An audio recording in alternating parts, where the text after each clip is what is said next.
बच्चों कक्षा 12 के रसायन के दूसरे अध्याय विलयन में आज का विषय है ठोसों की द्रवों में विलेयता।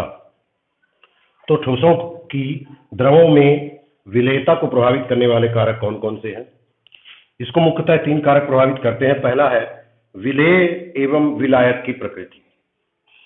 विलेय एवं विलायक की प्रकृति तो आप देखिए, जैसे नमक और शक्कर ये ऐसे पदार्थ हैं जो जल में घुलनशील होते हैं लेकिन बेंजीन में घुलनशील नहीं होते। इसी प्रकार नेप्थलीन एंथ्रासीन बेंजीन में तो घुल जाते हैं परंतु जल में घुलनशील नहीं होते। इससे तात्पर्य यह है कि समान प्रकृति के पदार्थ एक दूसरे में घुलनशील होते हैं। जैसे कहा जाता है लाइक डिजॉल्व्स लाइक, मतलब समान में विलेय है, या ध्रुवीय विलेय ध्रुवीय विलायक में और अध्रुवीय विलेय अध्रुवीय विलायक में घुलनशील होता है। तो यह है विलेय एवं विलायक की प्रकृति। एक दूसरी चीज यहां देखेंगे हम कि जब किसी ठोस विलेय को किसी विलायक में घोला जाता है, जैसे नमक को हमने जल में घोला, जब किसी ठोस विलेय को किसी विलायक में घोला जाता है तो विलेय के कण विलायक के अणुओं के साथ जुड़ जाते हैं और विलयन में बने रहते हैं। परंतु जब विलयन में विलेय का सांद्रण बढ़ाया जाता है तो कुछ विलेय के कण आपस में संगुणित होकर नीचे तली में बैठ जाते हैं।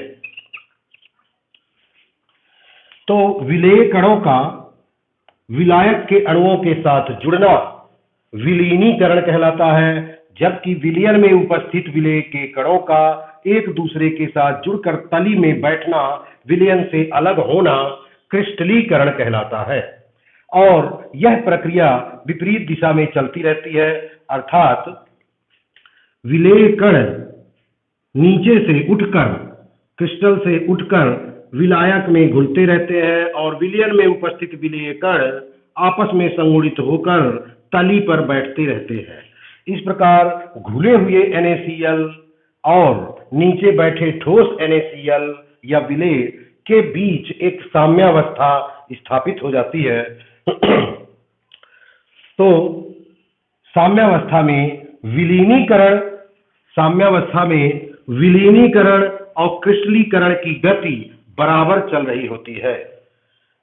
साम्यावस्था में जो विलयन में विलेय के कण जो उपस्थित होते हैं, इससे स्पष्ट है कि उसमें और अधिक विलेय नहीं घुल सकता है, क्योंकि अधिक विलेय होने पर वह नीचे बैठ जाता है। तो ऐसा विलयन जिसमें विलेय की और अधिक मात्रा न घोली जा सके संतृप्त विलयन कहलाता है, और यदि विलयन में विलेय की मात्रा संतृप्त विलयन से कम है तो असंतृप्त विलयन कहलाता है। तो इस प्रकार ठोसों की द्रव में विलेयता को प्रकृति के आधार पर समझाया जा सकता है। दूसरा बिंदु है ताप। तो ताप बढ़ाने पर सामान्यतः ठोसों की द्रव में विलेयता बढ़ती है। इसे समझने के लिए फिर से हम इसी प्रयोग को समझेंगे। जब विलीनीकरण और क्रिस्टलीकरण दोनों साम्यावस्था में होते हैं, साम्यावस्था की स्थिति में लासतेलिये के नियम का अनुप्रयोग होता है। लासतेलिये के नियम का अनुप्रयोग होता है। चूंकि साम्यावस्था के निकट विलीनीकरण की प्रक्रिया एक ऊष्मा शोषी प्रक्रिया होती है, अतः लासतेलिये के नियम के अनुसार ताप बढ़ाने पर ठोसों की द्रव में विलेयता बढ़ती है। अब हम आ जाते हैं दाब पर। तो दाब का ठोसों की द्रव में विलेयता पर कोई प्रभाव नहीं पड़ता है, क्योंकि ठोस एवं द्रव असंपीड्य होते हैं, इनकंप्रेसिबल होते हैं, इसलिए दाब का ठोसों की द्रव में विलेयता पर कोई प्रभाव। तो अब हम पढ़ेंगे गैसों की द्रवों में विलेयता। गैसों की द्रवों में विलेयता को प्रभावित करने वाले कारक कौन कौन से हैं? इनमें प्रमुख 3 कारण ये हैं: विलेय एवं विलायक की प्रकृति, ताप एवं दाब। तो देखिए विलेय एवं विलायक की प्रकृति। सामान्यतः यह देखा गया है कि आसानी से द्रवित होने वाली गैस जैसे NH3HCl आदि द्रव में अधिक घुलनशील होती है, जबकि कठिनाई से द्रवित होने वाली गैस जैसे N2O2 आदि द्रव में कम घुलनशील होती है। तो ये है विलेय की प्रकृति। विलायक की प्रकृति भी इस पर प्रभाव डालती है। जैसे हम किसी एक ही गैस की बात करें N2 या O2, तो ये जल में कम घुलनशील है लेकिन एल्कोहल में अधिक घुलनशील है। तो इस प्रकार विलेय एवं विलायक दोनों की प्रकृति गैसों की द्रव में विलेयता को प्रभावित करती है। दूसरा बिंदु है ताप। तो ताप बढ़ाने पर गैसों की द्रव में विलेयता घटती है। इसका कारण यह है कि जब कोई गैस द्रव में घुलती है तो वह ऊपर से जब द्रव के अंदर आती है तो यह क्रिया संघनन कहलाती है और घुली हुई गैस एवं निकलती गैस के बीच एक साम्यावस्था स्थापित हो जाता है। अतः चूंकि संघनन एक ऊष्माक्षेपी क्रिया है, इसलिए लासतेलिये के नियमानुसार ताप बढ़ाने पर गैसों की द्रव में विलेयता घट जाती है। तीसरा बिंदु है दाब। तो गैसों की द्रव में विलेयता पर दाब के प्रभाव को समझाने के लिए हेनरी ने द्रव में घुली हुई गैस एवं उस पर लगने वाले दाब के बीच मात्रात्मक संबंध स्थापित किया, जिसे हेनरी का नियम कहते हैं। इस नियम के अनुसार किसी द्रव में घुली हुई गैस या किसी द्रव में गैस की विलेयता द्रव की सतह के ऊपर गैस पर लगने वाले आंशिक दाब के समानुपाती होती है, या दूसरे शब्दों में किसी द्रव की सतह के ऊपर गैस पर लगने वाला आंशिक दाब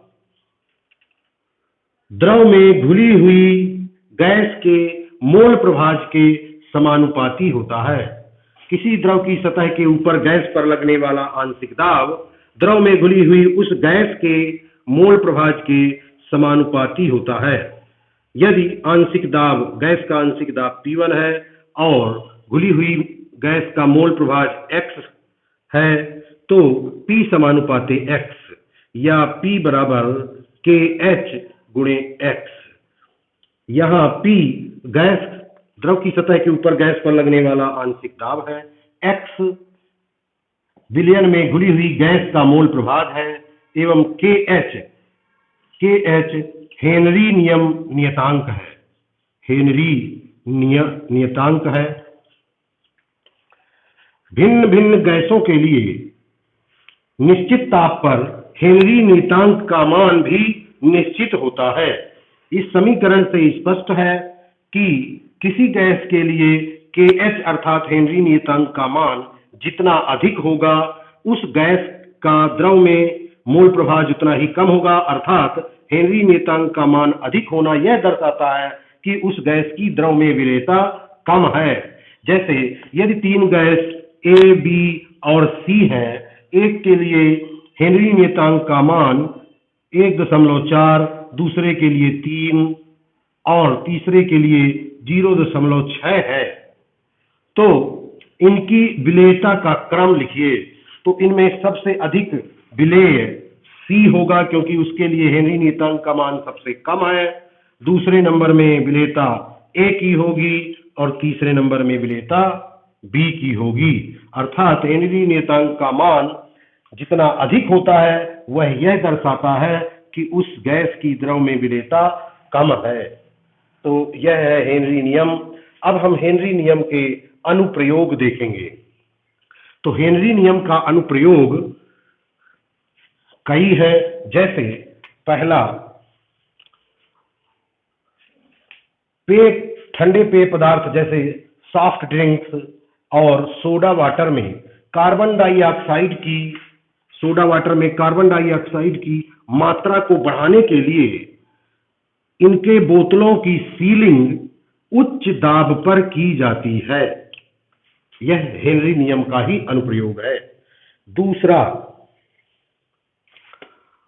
ऊंचाइयों पर, अधिक ऊंचाइयों पर रहने वाले लोग या अधिक ऊंचाई पर जाने के लिए पर्वतारोहियों को ऑक्सीजन सिलेंडर लेकर जाना पड़ता है। यह हेनरी के नियम का ही अनुप्रयोग है, क्योंकि अधिक ऊंचाई में जाने पर गैस का दाब कम हो जाता है और ऑक्सीजन की रक्त में घुलने की प्रवृत्ति कम हो जाती है कम दाब के कारण। इसी कारण ऐसी स्थिति में ऑक्सीजन की पर्याप्त मात्रा लेने के लिए ऑक्सीजन सिलेंडर लेकर जाना पड़ता है। यह हेनरी के नियम का ही अनुप्रयोग है, क्योंकि ऊंचाइयों पर गैस का दाब कम होने के कारण ऑक्सीजन की कमी होने से दिमाग या इंसान का दिमाग के सोचने की क्षमता कम हो जाती है, जिसे एनोक्सिया कहते हैं। तीसरा है गोताखोरों द्वारा